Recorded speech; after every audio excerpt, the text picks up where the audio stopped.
Hermanas y hermanos, me gustaría hacer un par de comentarios sobre las otras lecturas para este domingo. Estamos hablando del segundo domingo de Cuaresma. Y la primera lectura la encontramos en el libro de Génesis, primer libro de la Biblia. Y nos describe las promesas que Dios le hace a Abraham, a nuestro padre Abraham. De hecho, uno de los nombres que tiene Abraham es el padre de la fe. Es nuestro padre de la fe. Dice que en aquellos días Dios sacó a Abraham de su casa y le dijo, o sea, esto es fantástico, mira cómo Dios te habla directamente, así como si fuera un amigo, como si fuera una persona conocida, y es típico, ¿no? Es como, te quiero decir algo, pero te lo quiero decir en secreto, tú sabes, para que no mucha gente se entere, vamos a hacer una parte. Hicieron una parte. Y le dice, mira el cielo y cuenta las estrellas si puedes. Asumimos, obviamente, que era de noche. Entonces, él mira el cielo y no puede contar porque son tantas. Y le dice Dios a Abraham, así será tu descendencia. Y pensemos, o sea, Dios le cumplió a Abraham porque toda aquella persona que sea de descendencia judía, es parte de esa promesa porque viene de Abraham. Y todos nosotros, gentiles, que creemos en un solo Dios, por virtud de esa promesa, también somos parte de las bendiciones. Han sido pasadas desde la comunidad con las raíces judías, ¿no? A nosotros los gentiles, recibiendo también esas bendiciones. Así que Dios le cumplió. Pero ¿qué tuvo que pasar antes de eso? Abraham creyó lo que él decía. Y por esa fe, el Señor lo tuvo por justo. ¿Qué es un hombre justo? Un hombre o una mujer que sean justos son aquellas personas que hacen lo correcto.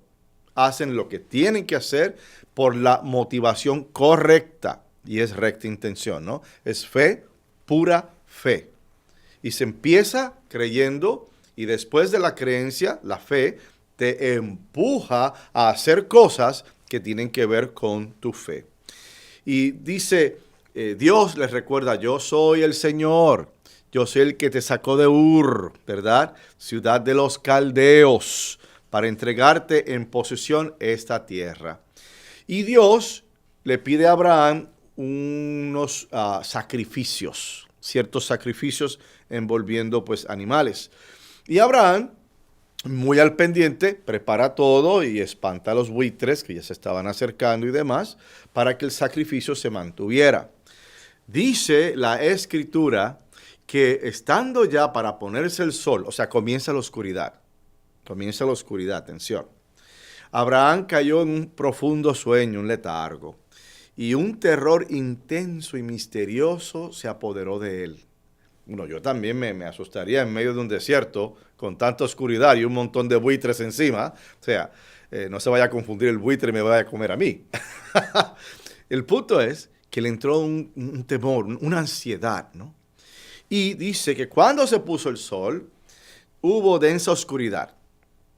Y sucedió que un brasero, imagínate una antorcha, un brasero humeante, una antorcha encendida, pasaron por entre ellos, por aquellos animales en sacrificio. Como quien dice, Dios estaba bendiciendo ese sacrificio que había sido hecho por un hombre que tenía fe.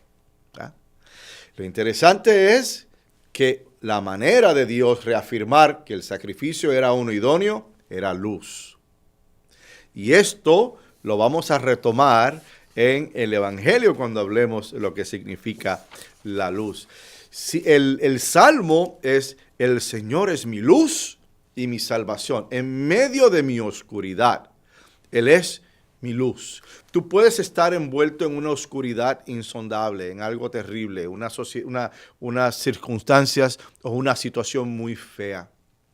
Pero sepas que si eres hijo de Dios y si tú estás con Él, Él va a ser tu luz. En medio de esa oscuridad, Él te va a enviar ese rayito que te va a dar consuelo, que te va a dar paz, que te va a dar sabiduría, que te va a reafirmar como Dios reafirmó el sacrificio de nuestro padre Abraham. Y en la segunda lectura vemos en la carta a los Filipenses como: sean todos ustedes imitadores míos y observen la conducta de aquellos que siguen el ejemplo que les he dado a ustedes, porque como muchas veces se lo he dicho, ahora se lo repito llorando. Mira lo que San Pablo llorando nos está diciendo, ¿verdad? Hay muchos que viven como enemigos de la cruz de Cristo.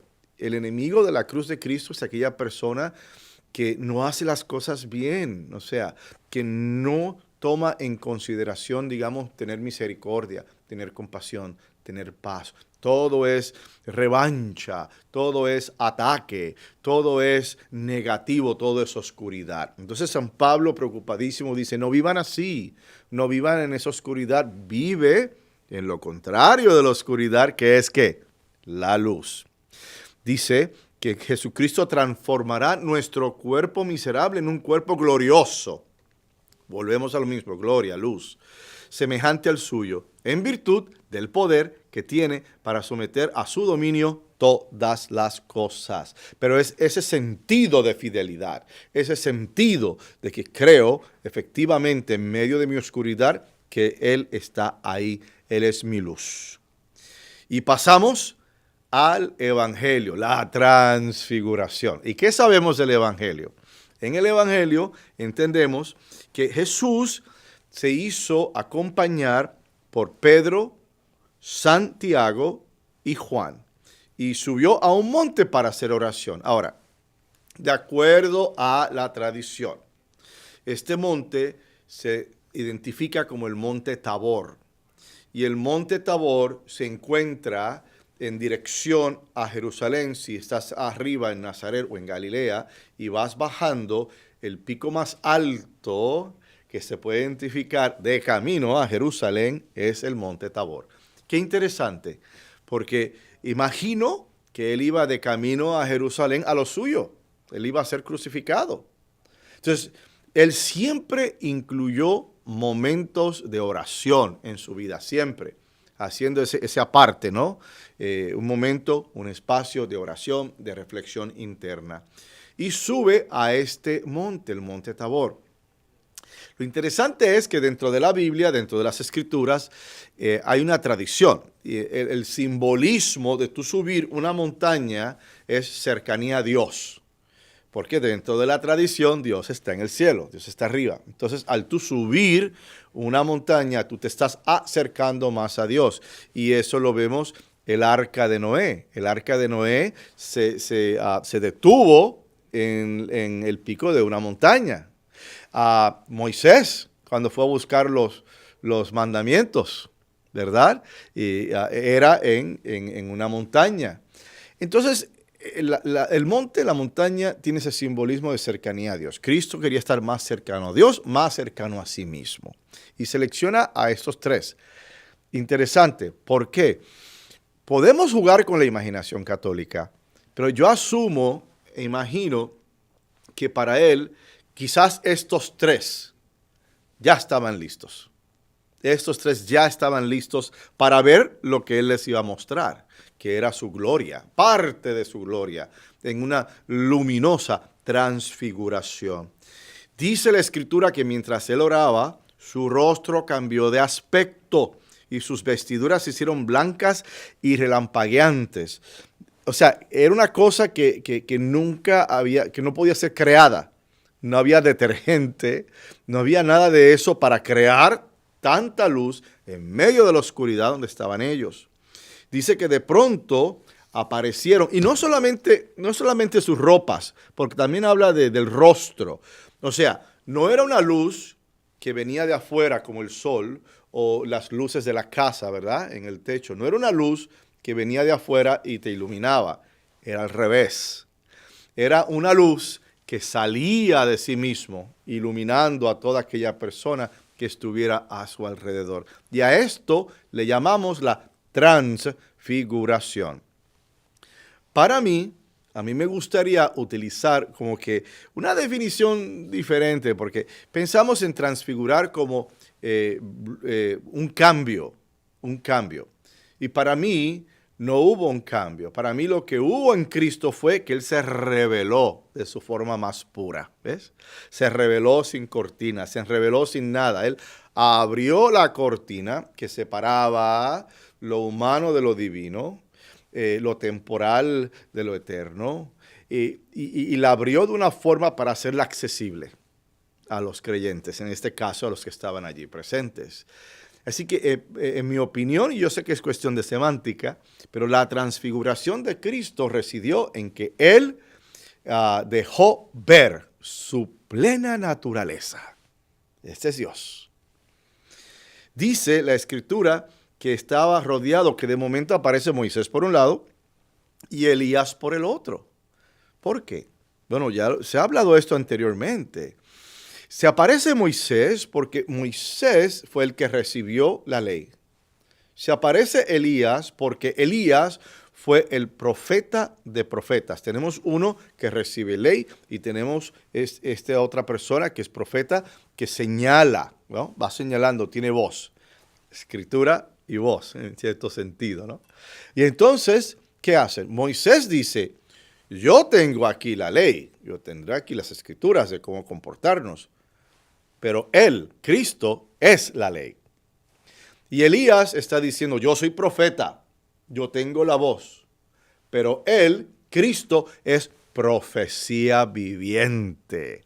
Él es la profecía, hijo de una virgen, de la casa de David, nació en Belén. O sea, Él es la profecía, Él es el Mesías esperado. Y hablaban de la muerte que le esperaba en Jerusalén. ¿Se fijan ahora? Estaban hablando de la crucifixión entre ellos. Y claro, Pedro, que el apóstol Pedro se identificaba por ser como que medio atrabancado, como que se arrojaba a la situación. Y claro, Pedro está pensando, Dios mío, estamos aquí a la intemperie, ay, qué pena, que si llueve, que si... Lo que sea, lo que tú quieras. Él se preocupa y, junto con sus compañeros, que le dice, se despiertan así espantados, porque imagínate, de momento Jesucristo brillando en la oscuridad. O sea, cualquiera se asusta, pero caen y se arrodillan. Se dan cuenta del signo, se dan cuenta de la presencia maravillosa de un Dios iluminador. Y a Pedro se le ocurre pensar, maestro, ¿qué tal si hacemos aquí, si nos quedamos aquí? Porque aquí está muy bueno, aquí se siente muy bien, se siente muy bonito. Estamos frente a la belleza, estamos frente al amor, estamos frente a la misericordia. Aquí no se ocupa más nada. ¿Qué tal si hacemos 3 chozas? Una para ti, una para Moisés y una para Elías. Pobre Pedro ni siquiera pensó en sí mismo.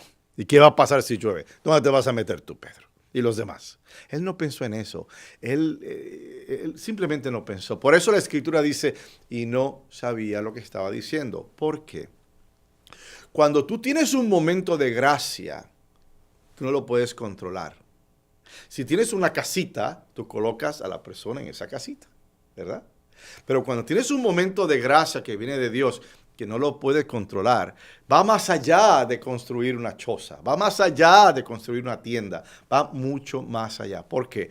Porque Dios no lo puedes encajonar, no lo puedes controlar. Y de ahí ese comentario del evangelista, y no sabía lo que decía. Y de momento, no había terminado de hablar San Pedro cuando se formó una nube que los cubrió. En las Escrituras, la nube simboliza la presencia de Dios. Busquen muchas nubes en el Antiguo Testamento y verán. Y dice que esta nube los cubrió y al verse envueltos por la nube se llenan de miedo. Y de la nube sale una voz que decía, este es mi hijo. ¿Ven la conexión con Dios? Este es mi hijo, mi escogido. Escúchenlo. Y cuando cesó la voz, se quedó Jesús solo. Ya no había necesidad de tener a Moisés, porque él era la ley. Y ya no había necesidad de tener a Elías, porque él era profecía viviente.